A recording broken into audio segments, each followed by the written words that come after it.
Hello and welcome to Dungeoneered, a podcast dedicated to discussing Dungeons and Dragons. That's my bird.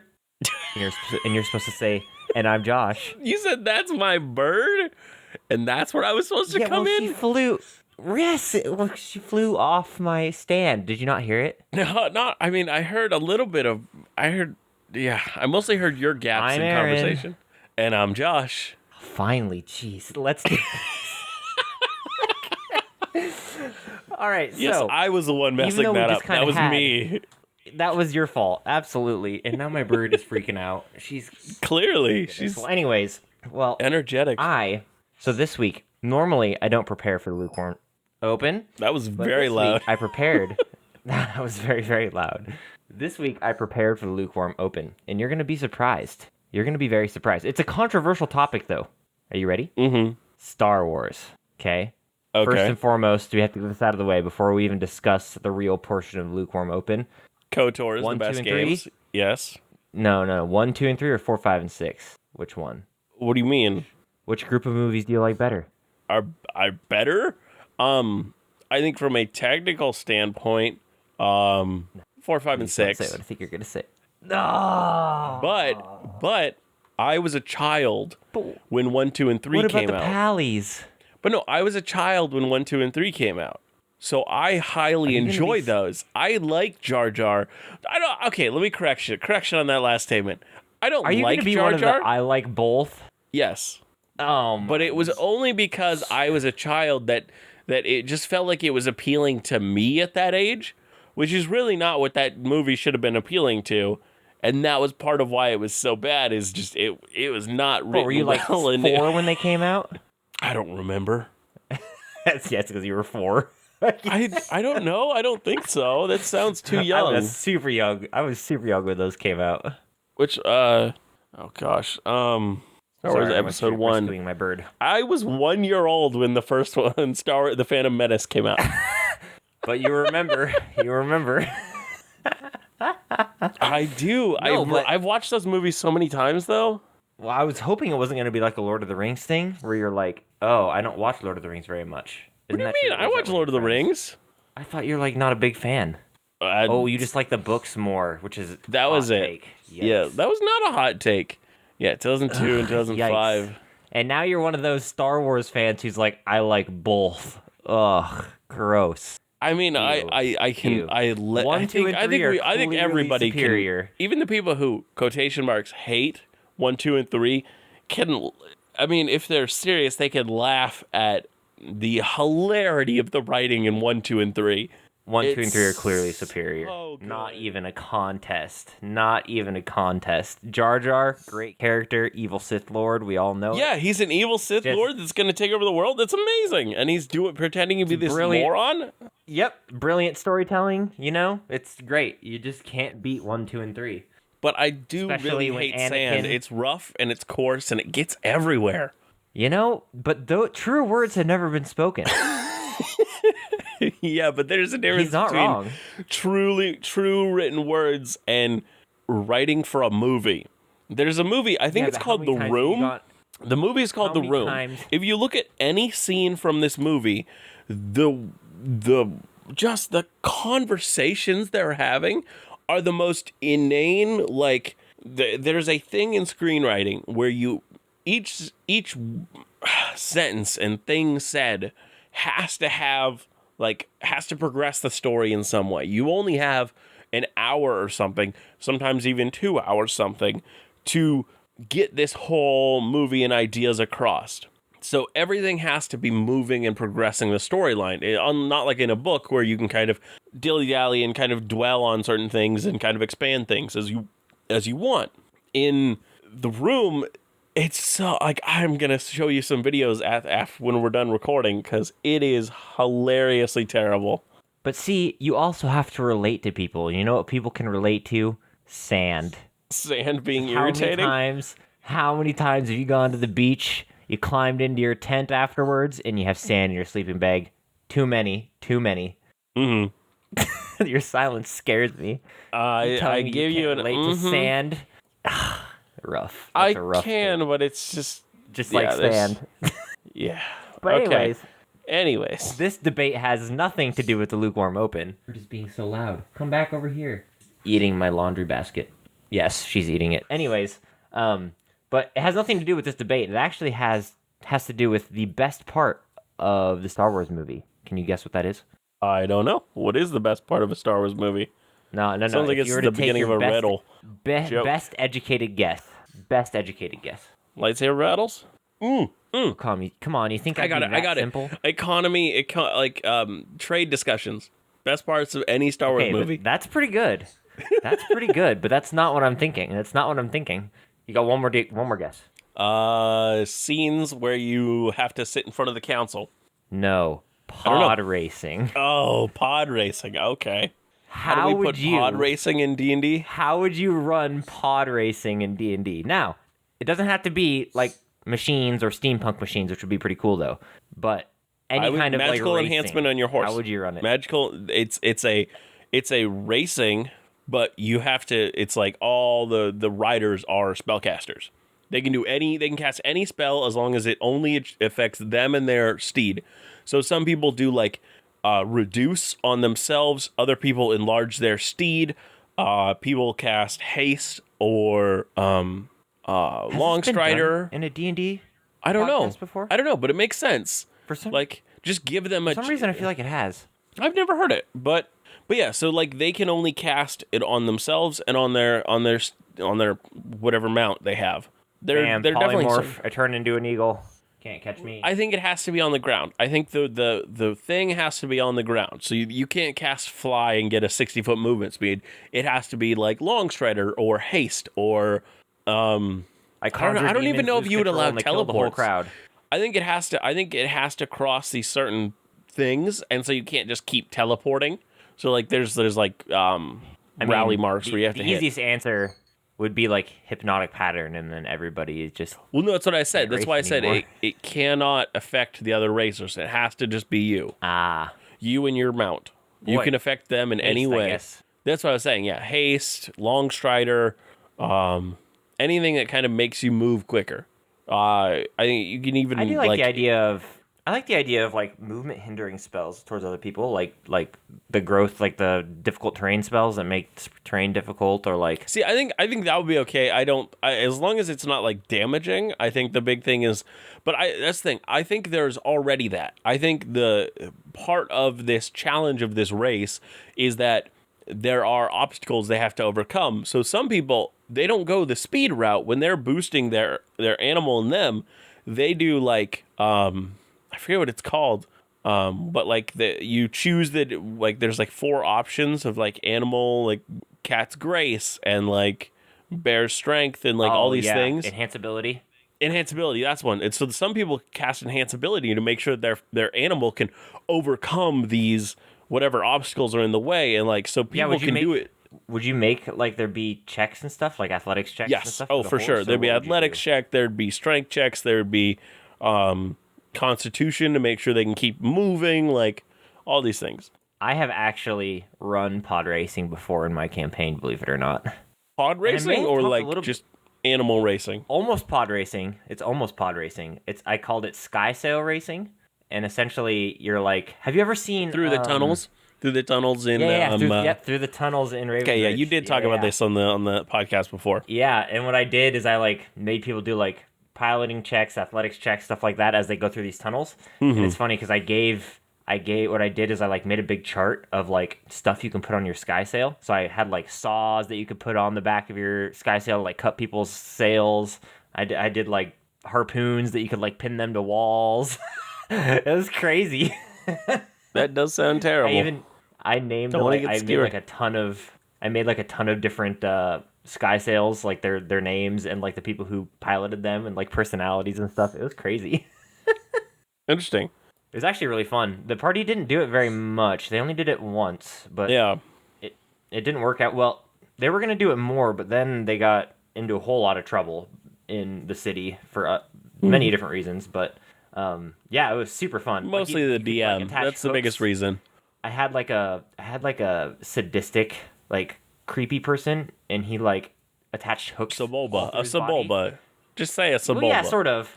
Kinda, yeah. But he like attached hooks all through his body to like hook himself to his board. So he had like Horrifying. meat hooks impaled into his legs and stuff. Yeah, it was great.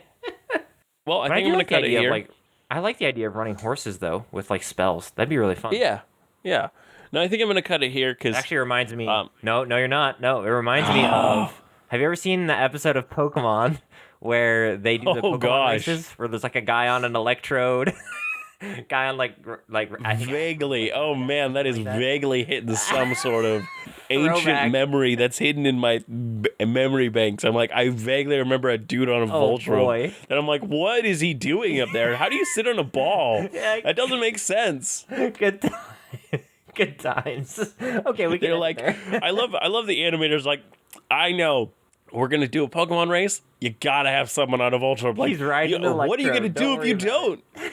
Oh, like what was other so other good. racing Pokemon could there be? This ball that works There great. was like there was a Dodrio, the bird one, the three-headed bird Pokemon that they were Yeah. riding. Somebody was Well, that one they're quick, bunch, but which makes sense. a Tauros, which is the bull. Yeah, it was good times. Yeah. Okay, cutting in here. Anyways, yeah. Anyways, I've been wanting to make an episode about this topic since like episode 2. We're going to be talking about the floating city of Thultanthar. Now, in episode 2, we discussed Netherese and Karsus. Netherese was a society of advanced, incredibly powerful magic, and Karsus was one of their best and most gifted wizards. This was from a time before what we think of as modern magic in D&D. At this time, you could cast spells over 9th level, and there was a lot less restrictions on who even had magical potential. But as their society had massive amounts of magic used throughout, it inevitably attracted creatures that consume magic. They were uniquely equipped to take on the Netherese. Karsus, in an attempt to take the place of the goddess of magic, using a 12th level spell of his own design, it worked, but the goddess of magic had many tasks she completed all of the time to make sure that magic and the world continued to function correctly. Without knowing how and what to do, Karsus couldn't complete these tasks, and the world was immediately plunged into chaos, and Netherese's magically floating cities all stopped working and plummeted, nearly killing all of them. rough. Thultanthar, though, I remember this. Thultanthar was different. Yeah, they had seen ahead to the destruction of the floating cities, and they escaped the material plane going into the Shadowfell before the collapse. Now, before I get in too much into this topic, I want to say later on I will be spoiling the story of somewhat of the story of what I can only imagine is an amazing trilogy, Return of the Archwizards by Troy Denning, because from the lore I learned alone, I was hooked. So one thing I know for Does that mean you're gonna sure read is those that books? oh, I for sure am. The overall story of Return of the Wizards, the Archwizards, is so good and intriguing. I'm definitely gonna read it. And if you're okay with spoilers, keep listening. Otherwise, I'd suggest you stop and read the books and then come back to this episode. Or skip to the cool world building part that we're doing at the end. I worry we might spoil some stuff there, but if you feel comfortable with that and a few little spoilers, then go for it. Now, before we get into Thultanthar, we need to know about the man who made it. Thultanthar, like all of the other floating cities, were the creation of one wizard who ruled over their city and kept it afloat. Thultanthar was made by one Telemont Tanthul. Now, Telemont was what? a very... Telemont? Yes, Telemont. Now, Telemont Telemont. was a... Telemont, yes. Telamont. Telemont. I was trying to think of like Tillamook ice cream joke, but I just couldn't think of one. So. Now, Telemont was a very intelligent wizard, but he had some ideas that were not common at the time and devoted himself to shadow magic. At this time, he was Oh. actually... Why? Why? What's wrong with shadow magic? That's that's where everything goes wrong. At this time, he was actually studying magic in the city of Islenar, which was Karsus's floating city. While studying there, like scientists in the real world, he published a paper on his discoveries, claiming the existence of demiplanes. Now, at this time, they had the Great Wheel cosmology and the World Tree cosmology and a few others as well. And they couldn't wrap their heads around how those cosmologies would exist and demiplanes could exist in this already established and factually backed systems of these cosmologies.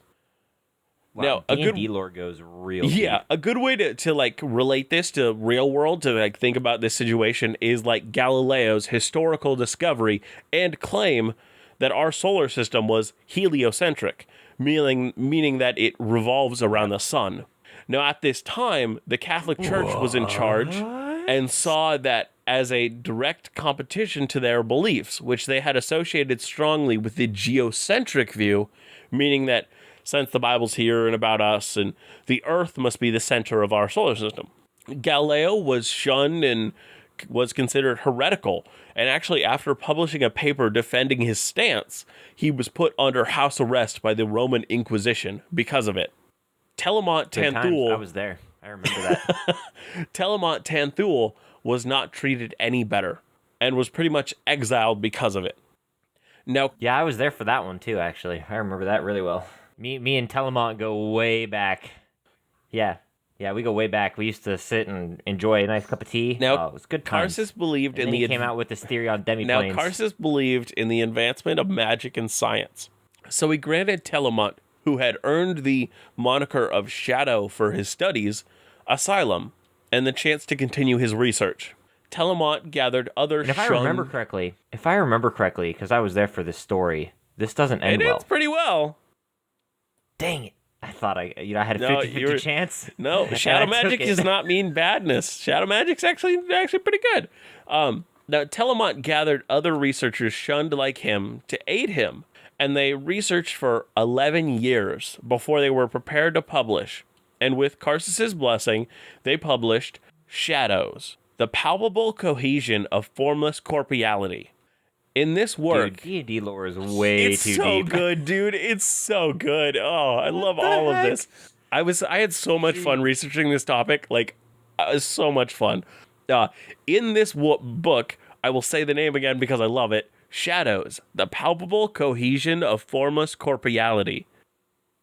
Oh, and in it, he discussed that demiplanes are like shadows. Oh, no. In this work, he was able to prove the existence of demiplanes and place them into the cosmology already established. This, of course, was a success and led to restrictions on demiplane research being completely removed, and Telemont's exile officially ending. Oh, what a true man. Now, Telemont, having had all restrictions on his life removed, began to live a normal life, trying to find love and continue his research in peace, as a now well-known member of the Netherese Society.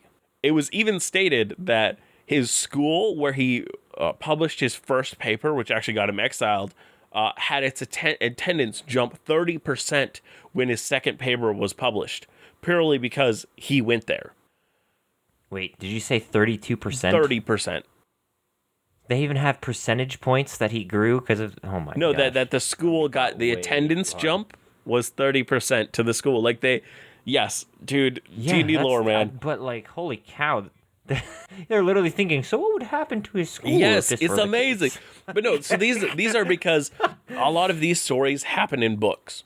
So the writers of these books think about all the different changes that would happen because of these events. So it's the same as like... Yeah, just a huge amount of writers and writing. It's the same amount as like Lord of the Rings, where he thinks about all these different things and how the world changes based on what happens in his stories. Now, Telemont did end up falling in love with Alishar Crywinds. Her name... Alishar Crywinds. Yes. But tragically... Josh, you're way too excited about this. I'm sorry, I love this story so much. We haven't even got to the best part yet. Gosh, you're like giddy. I can't even see you, but you're already giddy. But tragedy struck when it was discovered that she was actually sent there to kill him by another archwizard. But in the end, true love rang out. When neither was able to kill each other, they instead faked their deaths with simulacrums and escaped to his favorite demiplane, the demiplane of shadows, or more commonly known as the Shadowfell. Oh, wait. Wait, that's his favorite plane? He's so messed up. There's got to It's be shadow something going magic, on in his dude. brain. He invested his life into shadow magic. I told Of you. course, it was going to be the I Shadowfell that he told you loves. shadows. I told you shadow magic is Dude, he bad. follows Shar. Shadowfell's a He bad follows place. the major evil deity of shadows and darkness, Shar. Yeah. I told you it was bad, and you're like, no, this is great. Shadow magic is It the is. best. It is. Josh, I'm concerned You about you. should. You should I'm be. concerned about you, Josh. So they spent time there in the Shadowfell, happily married, but later returned under different guises. Telemont became Wait. We gotta stop.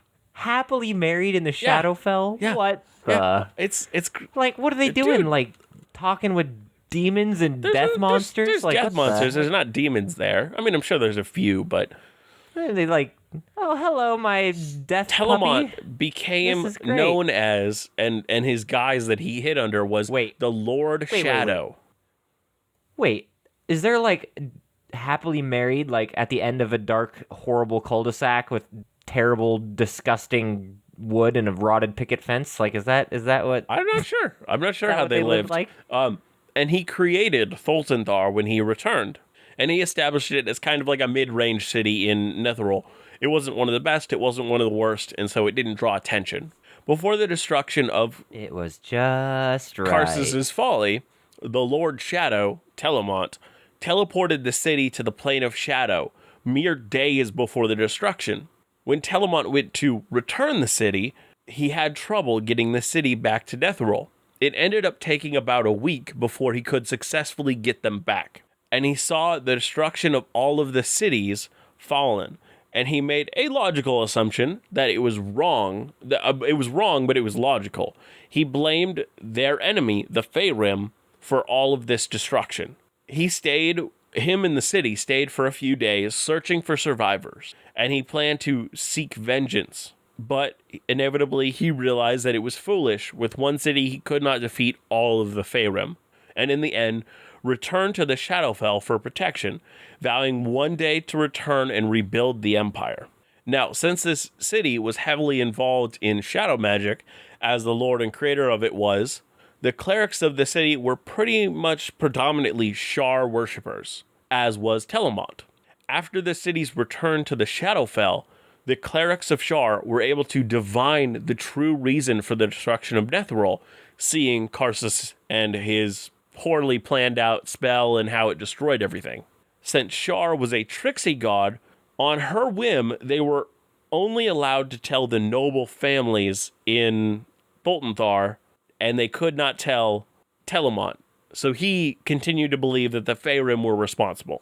Due to some consequences, Thultanthar's excursion into the Shadowfell lasted a lot longer than Telemont planned, and in the end, they stayed there for over 1,700 years.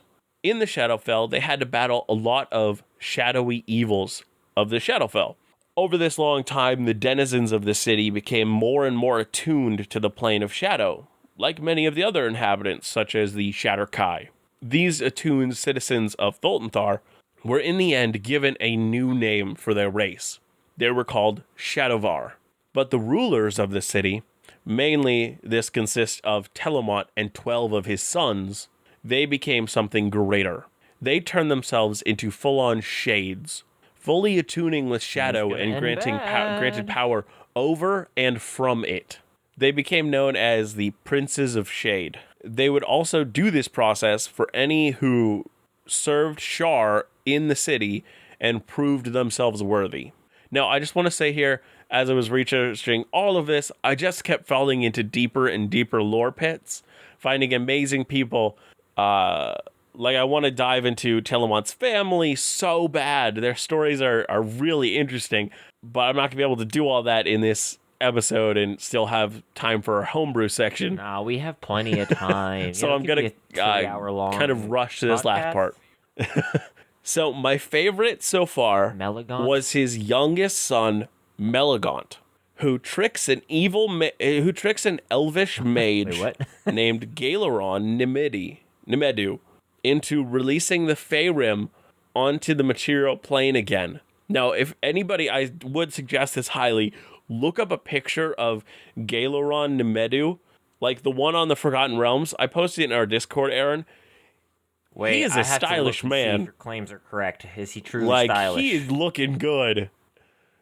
Oh boy, wow, dude, he's got a Oh, nice yeah, little dude. stash going on with that nice little. Now, Oh, what a. yeah. Oh man, Oh, it's a handsome very boy. thick mustache. It is, Little pale. he Little is pale. Could use some styling. sun, dude. But Yeah. he's got like No, a feather hat he too. tricks him into, well, he's a, Wow, what a oh, man. he's so, dude, he is on par. He's amazing. Now, he tricks him into releasing the Faerûm onto the material plane again after they were caught by another race, which I went down into another lore hole about, called the Sharn. But that's going to be a topic for another week. Now, Right. in episode 10, we talked about the god Shar, who I've mentioned a few times already in this episode. She created a shadow weave, a different source of magic that can be used to cast unique spells. Melagont, Galeron, and some others traveled together trying to defeat these freed Faerûm. And during the travels, Melagont taught Galeron and of how to use and access the Shadow Weave. And in the end, Galeron ended up overindulging in it, and it changed him. Galeron is an elf, but his overall uses of the Shadow Weave broke him from his connection to the Reverie. Now, the Reverie is a incredibly complex topic, totally for another time. But simply explained, it's what elves go into when they meditate, only having to rest for half of the time. It's called the Reverie. Disconnected from this, he has to sleep and dream like a human. Now, Galeron is actually the main character for those books I talked about. Is he a wizard? Return of the Archwizard. He's a So wizard? all of this is in those books. He looks and like it's just he looks like so he'd be like cool. a fencer. He's a a noble sorcerer. fencer. He's a sorcerer. Well, so that's the thing. He's a sorcerer that he got kicked out. This is a topic for another episode, but I researched so much and I loved him. So he's a sorcerer that got kicked out of the wizard school because he is like, screw you. I'm not gonna learn to do things like a wizard. I'm not gonna read. I'm not gonna study. I'm not gonna keep a spell book. Literally, not keeping a spell book was like the biggest thing that got him kicked out. And so after that, he switched to a school that was more for being a knight and fencing and that kind of stuff. And so he is a sorcerer, fighter, a desperado. mix. He looks like he definitely. And I also just noticed He does look like a fencer. I Yeah. also just noticed that in the Discord, Yeah, he trains like, so. hot Yeah. emoji next to his picture. Wow, dude. Wow. I did. I Was that- I what? reacted to my picture like, ooh, Okay, yeah, there we go. ooh. Now, You got distracted by Gale track there. wrong. In the end, Gale, he's a distracting man. Galeron Nehmedu. Now, but this in is the what this end, podcast things is happen for. that I don't want to spoil. Spoilers. But they go to find Karsus's heart. All the while, Melagont keeps where they're going a secret, only saying that they could defeat the Faerûm with this. In the end, Melagont must transfer his knowledge to Galeron, sharing all about Karsus, the City of Shade, Thultanthar, the Shadow Weave, everything. Even that he is a member of these Princes of Shade. Using the heart of Karsus, Galeron is able to transport Thultanthar back to the material plane, where they defeat the Faerûm and begin to expand their empire again for the next 13 years. And the reason why Thultanthar was uniquely positioned to defeat the Faerûm, even though they were technically Netherese, and the Netherese were really bad at fighting them, the Shadow Weave that they had gotten connected with from Shar was not affected in the same way that the real Weave was. Faerûm could not get energy from the Shadow Weave in the same way. Now, Thultanthar was finally destroyed after 113 years and brought to the ground by the powerful wizard with a crazy amount of books about him, Elminster Almer, who defeated Telamont and brought the city down when him and other powerful heroes battled Shar and prevented her from destroying Mystra, the goddess of magic, and replacing the regular weave with her shadow weave. It's so much and so cool. I love this. Now, that was a lot, and I had a lot of fun researching this one. Oh my. What do you think we should talk about this week, Aaron? Should we make a magical floating city? Should we make some of this crazy lore? Oh, man. Like, what do you think? A magical floating city would be fun. But, I mean, the whole story isn't necessarily about a magical floating city. I mean, it's about so much. No. I mean, it's kind of all context for... Okay. I had no idea. That's why I asked you. Why don't we create a magical city? Like a floating city. That'd be kind of fun.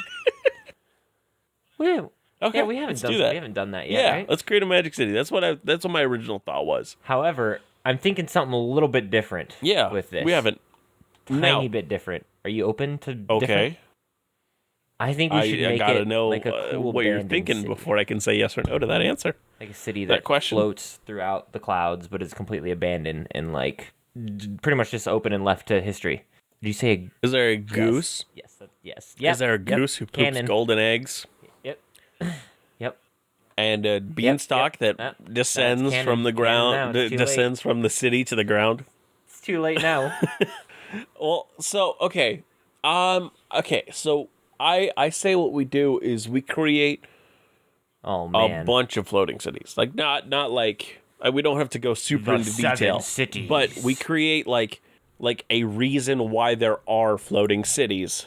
But no, yes, something like that. But one of them is still operational because I still want a real working floating city. But the other ones, something happened. And maybe it's going to happen to that one eventually. Maybe it's something like whatever is allowing it to like live and operate. Maybe they only last so long. And maybe they're trying whatever they can to keep the heart of the city alive. But all the other ones inevitably either gave up, died, or like something happened to the heart. And maybe it became a civil war. Maybe they found that they could prolong their heart by taking the heart of others. So they all began to war against each other to protect their cities. Make multiple cities and then a history between these multiple cities? I mean, I don't think we need to go super in depth on each city, but just have like the lore of the cities thought of. How did they come to be? Was it one race, one nation? Like how did they rise up? Was it there's a I think it's a 11th level spell. It might have been 10th level. It's called Proctiv's Move Mountain. And that is how people create floating cities. It literally takes the top off of a mountain and flips it upside down and floats it. That's a dangerous spell. That is what this whole spell does. Control where it goes, or is it just floating forever? And so, I'm not sure exactly the rules of it, but I mean, it's a 10th level spell, so you can't cast it now with the rules of D&D and Mystra and all the weave being modified. You could I will drop check that it though. Right on some of your enemies, and they would be Proctiv's Move Mountain. Yeah. So it sheared off a mountaintop and inverted and levitated it. Yeah, that's the real description. That's the whole description we're getting here. The material components for this spell were a mythalar, which needed to be placed in the new city within 2 weeks, a magical device that allowed flying or levitation, and a crystal ball. So what other reasonable what are the reasonable reasons? What other reasonable things do we have that would make a city float? I mean, we got the gods did it. We've got wizards. We've got secret magic. Well, people who live in cloud cities, cloud giants, only specifically cloud giants. So what do we want to do then? Do we want to make it like wizards did it? What do we want? My bird is being so loud. Holy moly! Yeah, very loud, constantly. Yeah, what do we want to do? I want it to be. So one of the spell components for Proctiv's Move Mountain is Mythalar, which we have talked about previously, I believe. Yeah, we did, because we had to talk about them for the Karsus. So episode 2, we talked about Mythalars. They're these magical devices that look like giant crystal balls that are 150 feet in diameter. They like enhance magic, and they kind of they literally become the hearts of these cities. Now, I think someone had like they created these. They created a mythalar, and so each of these cities is a mythalar. Like that's at its center, and maybe it has a bunch of like magical energy being pulled from it constantly, kind of like veins running through the city. Have you ever seen Yes. I know this is a weird place to go for this, Naruto. Now, in Naruto, not literally nothing about the actual show, but just the makeup of the cities. If you look at pictures of the different cities in Naruto, specifically the nation hidden in the leaves, the village hidden in the leaves, there are these weird pipes, like on the tops of buildings. They're not like our pipes where they go underneath and they're kind of invisible. Like there's these weird tubes running from every single building. I think it's the city will look like those.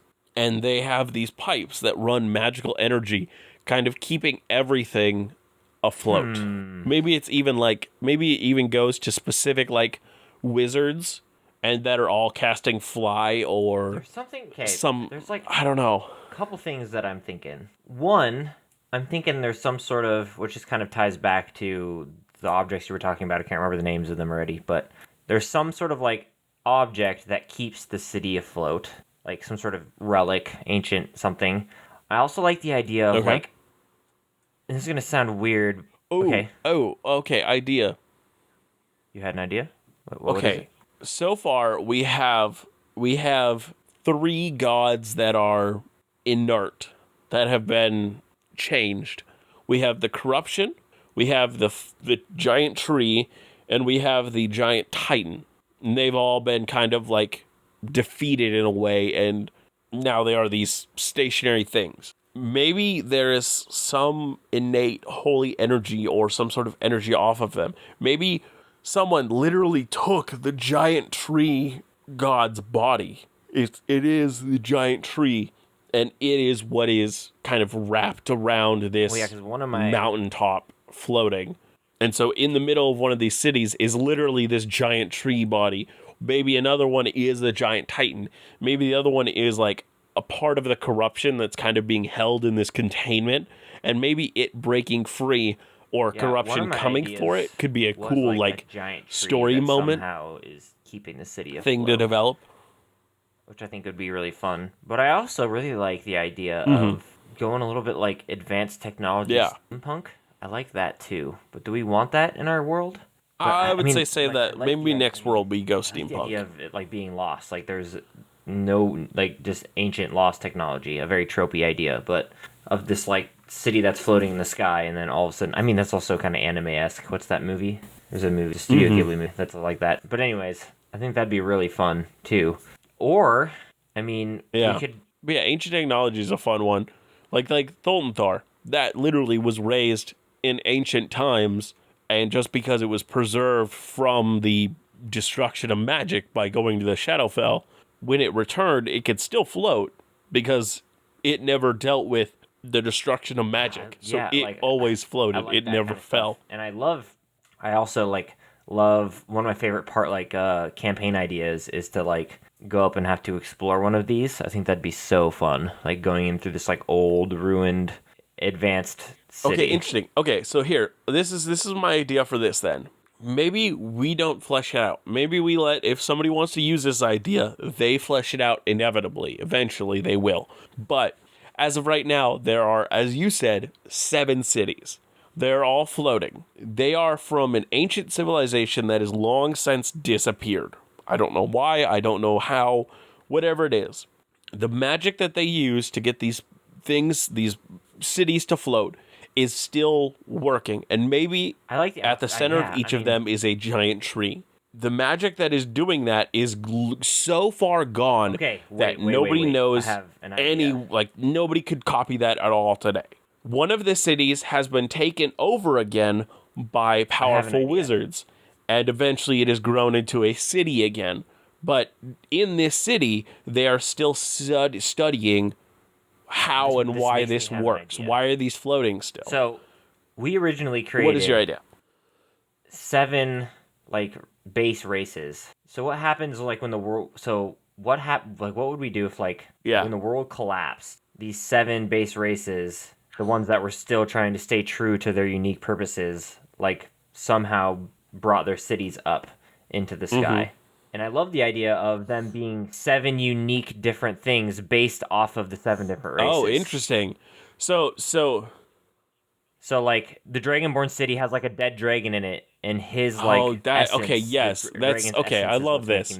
I love this. Gnomes have like a technological city that like is steampunky, and like they got it to float using that type of thing. Elves have this big tree for nature, like or humans do. I guess it'd be humans, right? It'd be humans. Well, Humans no, have so like elves a huge life tree in the center.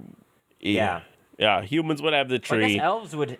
Elves would Actually, have yeah, I these think elves would have probably insanely the like steampunk, 'cause that's, like, intricate and beautiful industry buildings.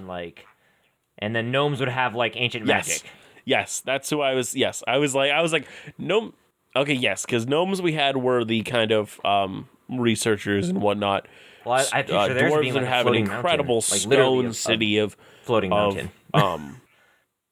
A floating mountain works. Yeah. That's cool. Yeah. Yeah. Yeah. Where there's And then I literally picture an like entrance and you dragonborns, like a dead literally- dragon in yes, the center of okay, it. that's super and it has cool. like wings that spread out. Okay. Now you're gonna love this question, Hunt. You're gonna love this question. What is the halfling city? Oh boy, this is the one that I have the most problems with. Nobody's Maybe found it. they just don't. Nobody knows. Leave it up to whoever wants to use this Well, idea. that would be fun, though, Yeah, because you figure out what the halflings In do. actual D&D lore, it's really hard to actually find their villages because they're lucky. So like They're luck, yeah. orc bands would like go searching for it to like attack a halfling city, but because they're lucky, they never find it, and they end up just traveling Yeah. through the woods looking for the halfling village. So I think it'd be a fun idea too to have like there's 7 cities, but only 6 of them have been found. The other one nobody knows where it's at. And Yeah. again, these cities aren't like only elves live in this city or only.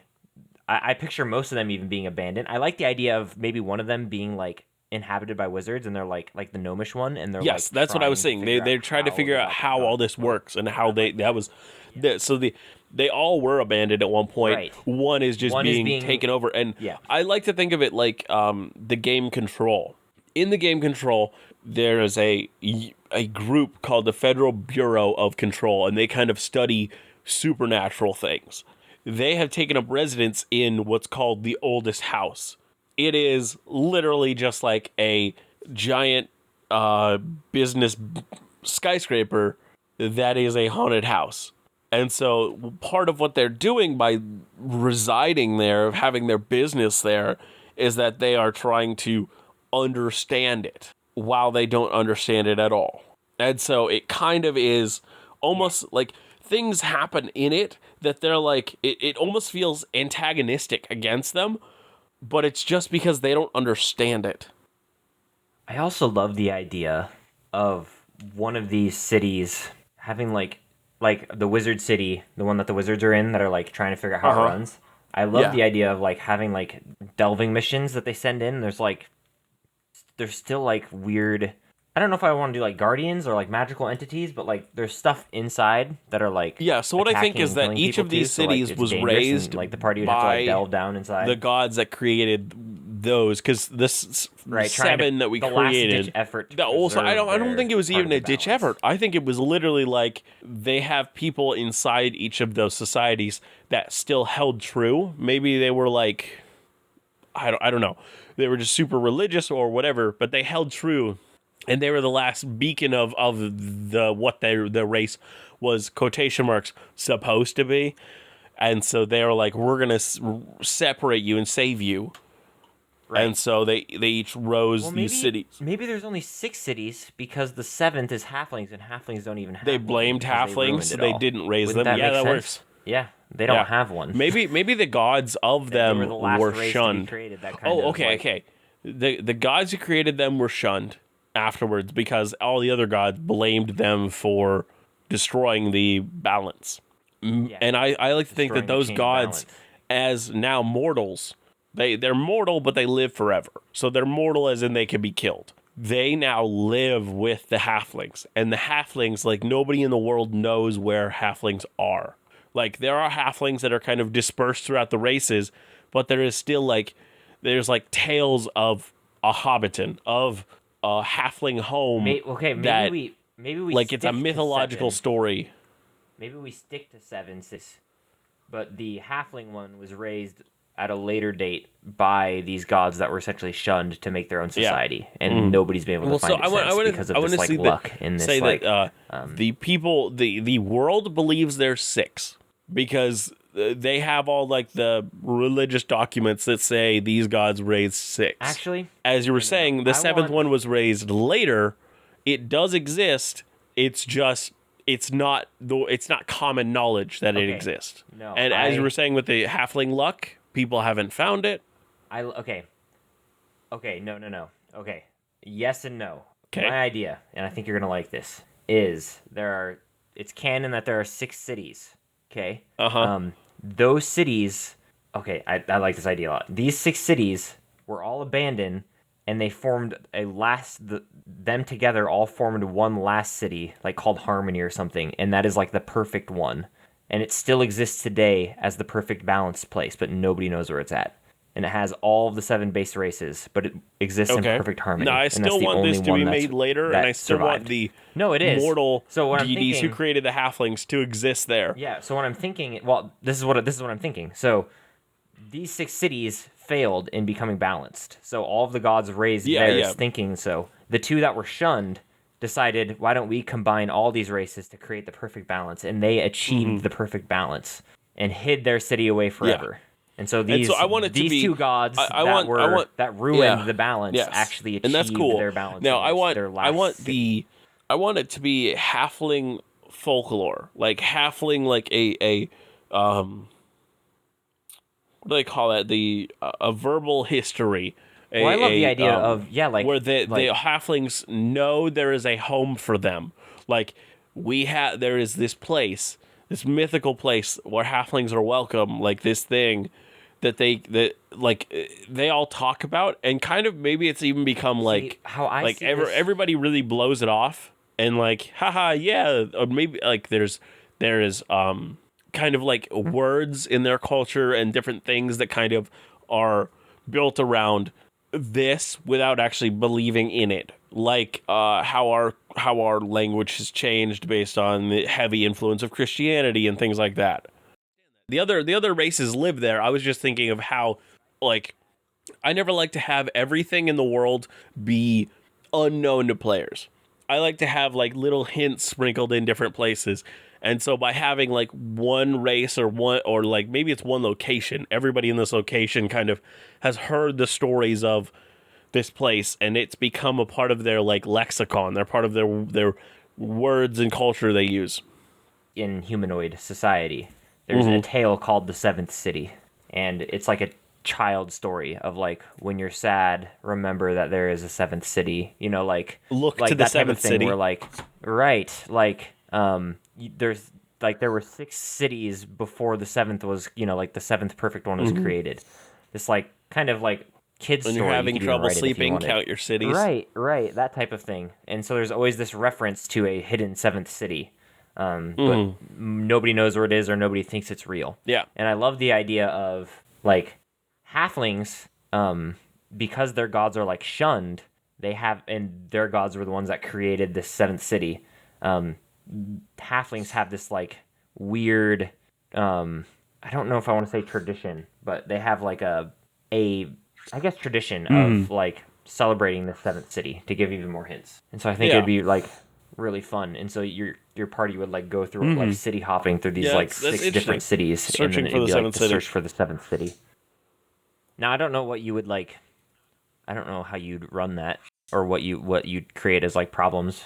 Like, I mean, but I think it'd be super interesting. Like this whole topic of like searching for the 7th city, this like perfect harmony. Maybe having, and then it'd be really fun because if they did find it, there'd be like a whole civilization. Like the corruption and all that, the big bad, end by like level 16 or something. And then the last half is searching for this mythological, historical final city, the final resting place of heroes. Yeah, or we could do the corruption is searching for the 7th city also. Like there's something in the seventh city that will allow it maybe to the seventh corrupt city the rest of the somehow material plane. It's like the heart is of the like material plane or latched to the something. heart. Well, no, I was gonna say because the material plane is the body of the creation god, because there was a mixture of the creation god and then there was the corruption. Now this creation god's heart is in the seventh city. Right, and the halfling gods used their like luck and to their, avoid the corruption's detection. Yeah, and created the last seventh city, and now it's only referenced in myths and This is child stories. I love this so far. This is super cool. And so the campaign is the players rushing to find the seventh city before the corruption spreads. But you don't find that out right. till a while. Right. But yeah, that's super cool. Finding out that that's what the corruption's doing, searching for the seventh city. Oh, I just love the searching for the seventh this is city. awesome. It's such a good campaign name. It is. This is so cool.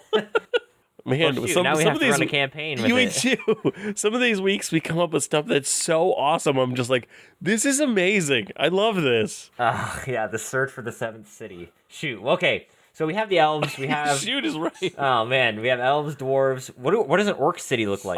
Is it like a bastion of war? What do we? I mean, I like the idea of just like a traditional floating city, but with like guns and weaponry and a giant fortress, essentially. I mean, not guns, but but like weaponry and like a giant fortress. So in a citadel, in the games, oh gosh, what's the second game called? I think it's called Shadow of War. I think the first one's called Shadow of Mordor. Yes, yeah, I think you're correct. Okay, so the first one's Shadow of Mordor, second one's Shadow of War. Now, whoa, those Shadow of... I know. Wow. I just felt that fall apart as I was saying it. I was like, this is not going well. In the second one, Shadow of War, you have to, like, one of the main parts of this game is fighting the Uruk-hai and taking down one of their giant citadels. I think their whole city looks like one of the giant citadels, the things you have to take over in Shadow of War. They're very spiky and I don't know what type of architecture you call it. Yes, I mean it's very so very, good. Like barbaric. Yeah, I mean I don't know how you describe it either besides tribal, barbaric. Yeah, I mean it's like this dark architecture. It's like this dark kind of siding, dark metals and things that make up the. Oh, it's real cool. Yeah, like a giant citadel. This is in the sky. Yeah, I think that's good for orcs. The dwarves are a mountain, which is great as well. I think that's super cool, floating mountain. And I even like the idea of like the floating mountain is like hidden within like a bunch of floating islands. Yeah, like natural floating islands. Yeah, I think that works. I think that's cool. What's after dwarves? Or what's that way? So we have first it's humans, which we already have, which is like elves, a life tree. Elves, which is like humans, elves, steampunk. Orcs. Orcs are the Dragonborn. Dragonborn. I like the idea of like a dead dragon. Like they're on the backs of they're like a dead dragon is in the middle of their city. Could they be on a giant you can flying see like these dragon big bone turtle structures that like rise up. I feel like that's weird. I feel like you're weird. Dragon turtle flying. Well, so I was just thinking that because it makes more sense. An old ancient dragon. Why is like the flat kind of shell? I'm not saying that the island is a dead dragon. Mm-hmm. I'm saying that the dead dragon essentially caused it to float. Okay. Somehow, I don't know how that works, but somehow. I just like the idea of another kind of militaristic how, but city with like a dead dragon in the middle, and maybe like the bone structure is like a big arena. I like that a lot. I even like, I don't think it needs to be an arena, but being like an upside down like Aztec pyramid with like hanging gardens that kind of hang from it.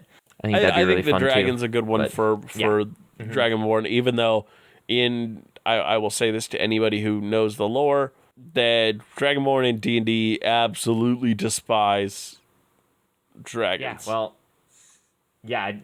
here it's just they have a dragon on their city, a dead dragon. I think that's really fun. Yep. What's after Dragonborn? Gnomes. Okay. And there's is like the high-tech advanced magical society. And so the high magic society that the wizards have discovered and are like trying to figure out how the magic is used to make it float. I think that the gnome city is full of vast libraries. And these libraries consist of like they have a bunch of like magical defenses and things. I definitely like the idea of And big so libraries. these Yeah, because they documented so much stuff. Yeah, and so There's, they're like, all about ancient knowledge history and so that's why like the history and recording all of it and so that's why the wizards and stuff, when they found a few of the cities, this is the one they wanted to go to most because it has the most recorded history and things that they can use, things that they find interesting. No, I like this. I think I also kind of want one of these cities. I also kind of want Yes, one of these and cities, so maybe then- the human city.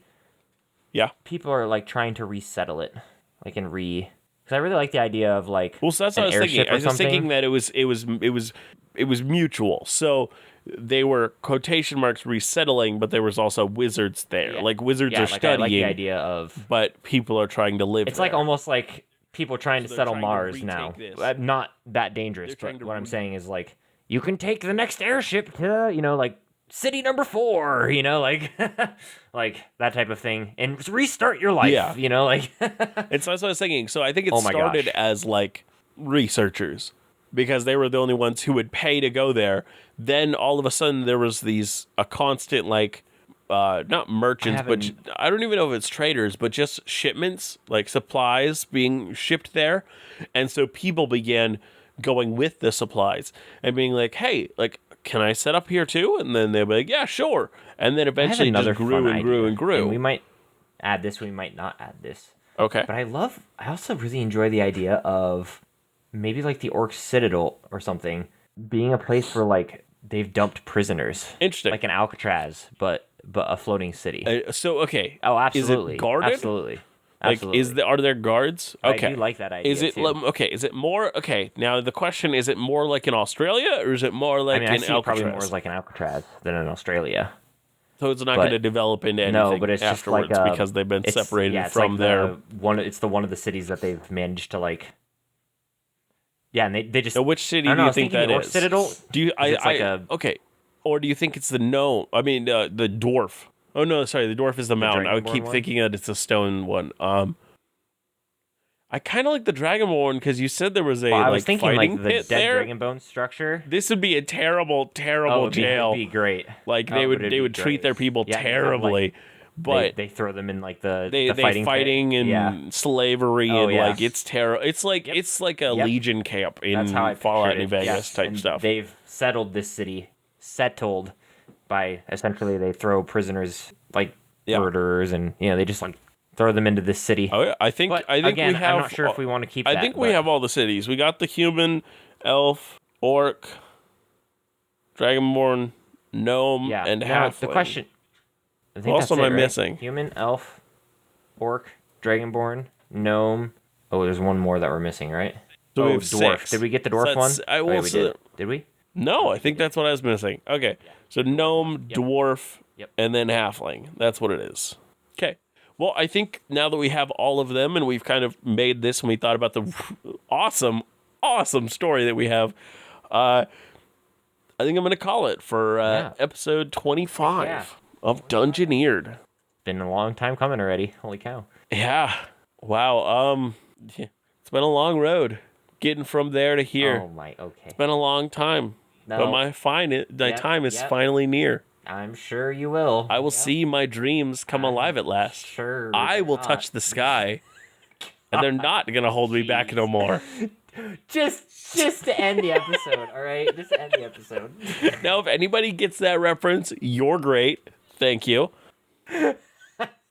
Okay, fine.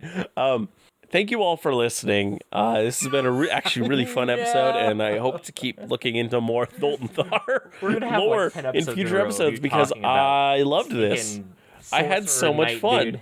Now, well, it won't be exactly Thultanthar, How but he it'll became be so handsome. Telemont's family and Meligont and Yep.